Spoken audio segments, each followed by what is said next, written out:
Hey guys, David at Diecast Media Network. Today's episode of Diecast Reviews didn't mean to be a surprise episode, but I've already opened these, already done the filming for the cars, so you'll have to stick around and see which ones we are reviewing. You can see a little teaser here. Stick around, I think you're going to enjoy them. Some amazing diecast in 1/64 scale. I'll see you on the other side.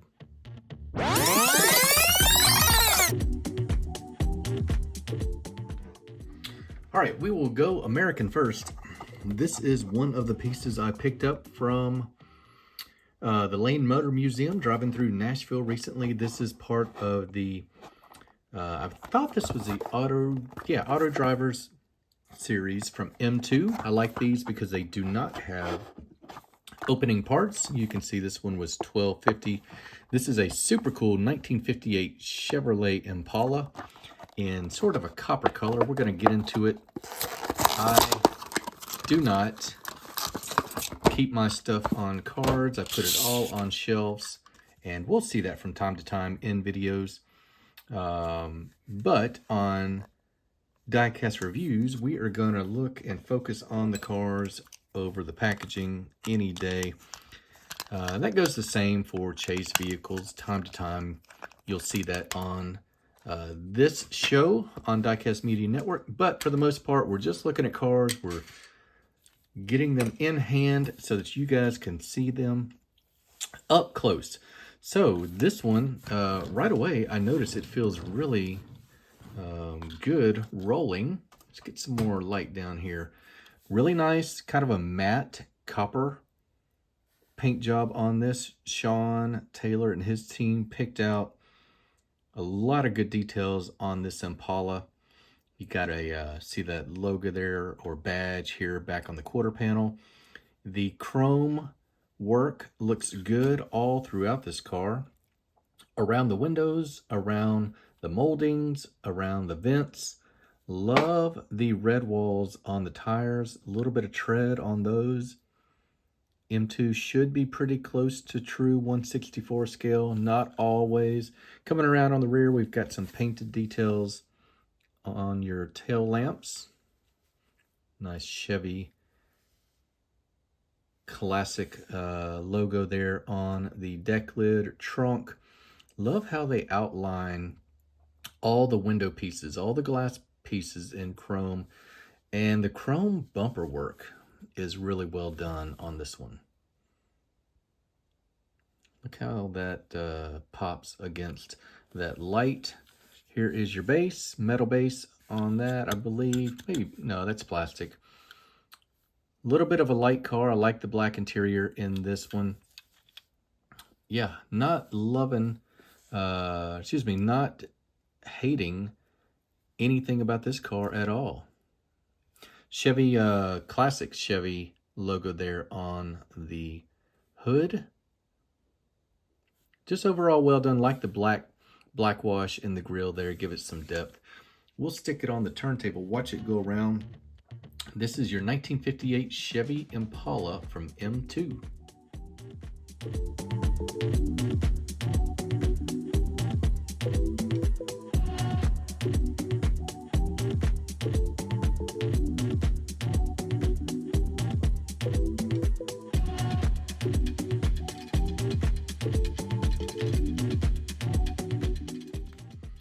Tarmac Works will be the company bringing us our European vehicle this week.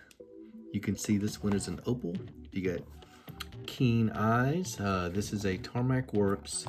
This one was 25 bucks at the Lane Motor Museum.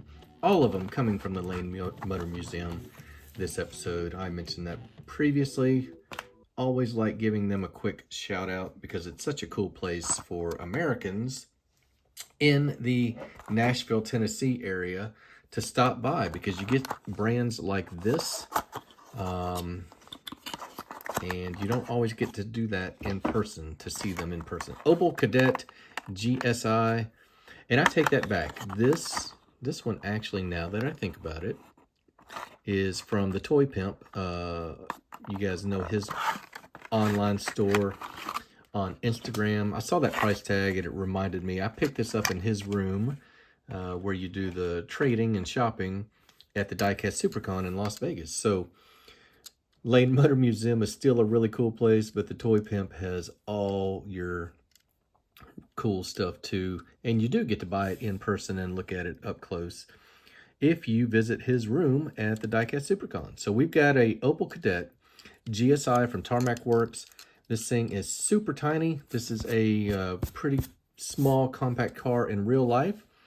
And I'm loving the, I don't know what color this is. Topaz, maybe? I don't know. It's not an emerald green. It's a bluish green. Maybe a turquoise. I'm not too good on my colors. This is a left-hand drive. We've got, look on the windshield. Can you see the little blue sun? I don't know what you call that. Sun visor or built-in sun shield on the top of the windshield.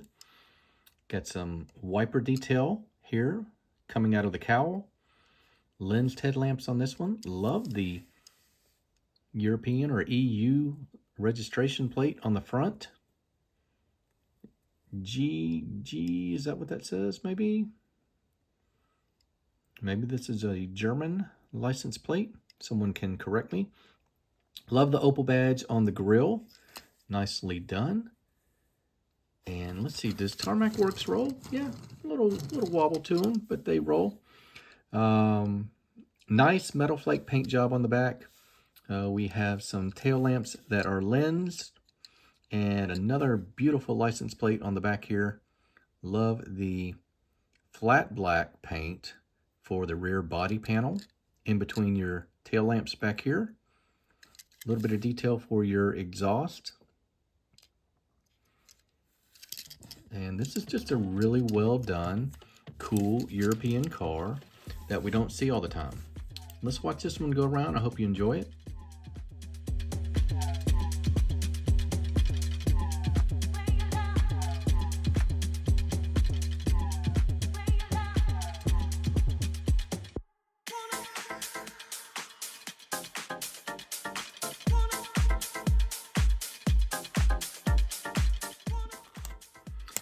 Gotta say, I'm thinking we've saved the best for last. This is an Inno64. I hope you guys have this brand in your collection. If you are interested in really well done premium diecast, Inno64 is one you absolutely have to have. This is going to be true 64, 1/64 scale.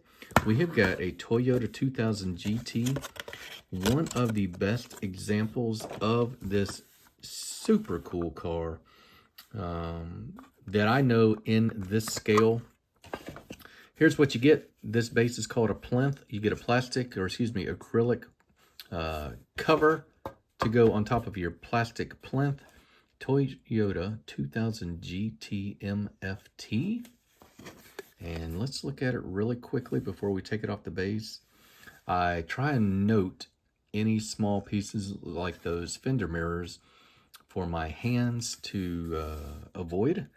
Look at the detail you get on the wood grain color steering wheel. If you guys can see that, there is a little bit of the same color on the interior. I believe maybe the center console or the seat. Nope, it's a center console where the gear shift is. Staggering amount of detail in this one. Why I love this brand. A lot of you collectors already know about Inno64. If this is your first exposure to this brand, well, you picked a good one. This was a good one to get introduced to the brand. This car, super tiny, as it was in real life. You know, they have a convertible version of this car in one of the James Bond. I believe You Only Live Twice. And they made it a convertible just because it didn't fit. He did not fit in the car, Mr. Bond, Agent Bond, if you will. So they had to make it a convertible, and that's a story I vaguely remember, but note because I am a James Bond fan. So if you see a convertible, that was not the intent. I believe these were all supposed to be hardtop. All right, so let's look. We have nice wiper detail. going across the windshield. We have got trim work, a little bit of matte black all around the windows and glass, and you get chrome around them as well. Chrome door handles. You get kind of a suggestion of spoked wheels. I don't think that there's any air passing through them, so they might just be solid pieces, but they've tried their best to make it look spoked. We talked about the fender mirrors already. Those are really nice. I love the lensed headlamps on this guy. The grille. How about the cowl vents being in black painted? That's really well done. Does this one roll? Does Inno64 roll? Yes. Not going to win a race, but it does roll. Look at the lines on this back glass. See that defroster line on that? The red is really well done. It is even. Gas cap and chrome looks really well done as well. Got a little bit of a badge here on the rear lift gate. Lensed tail lamps on a vehicle this small is really impressive, but that's what we got. Yeah, this is a beautiful 2000 GT from Inno64. This is what we do here on Diecast Reviews, give you chances to look at the best diecast in 1/64 scale. I hope you've enjoyed it, this episode. My name is David with Diecast Media Network, and I will look for you guys on the next video. Take care.